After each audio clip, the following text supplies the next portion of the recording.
Madam Speaker, doon kanina kinanta ni Congressman Erice, sino ang tunay na baliw? Posibleng baliw.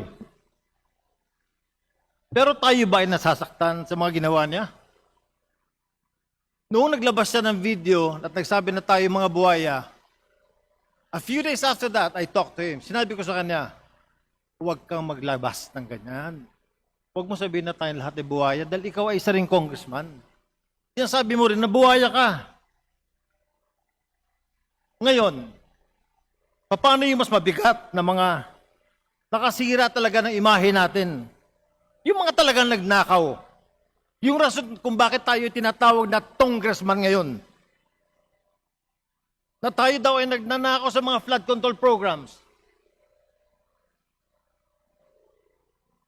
Yung bang mga baseless accusations kung bakit tayo ay sinasabing merong maleta na binigyan ng 20 million pesos.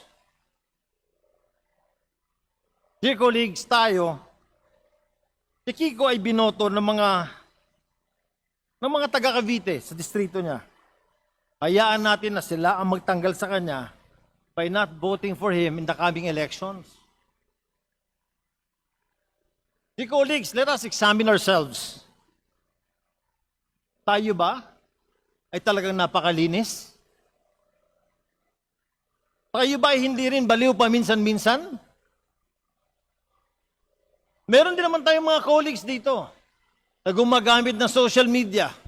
Kung ano-ano sinasabi sa atin. Minumura rin tayo paminsan-minsan. Diba? Discipline him. Reprimand him. Suspend him as much as you want.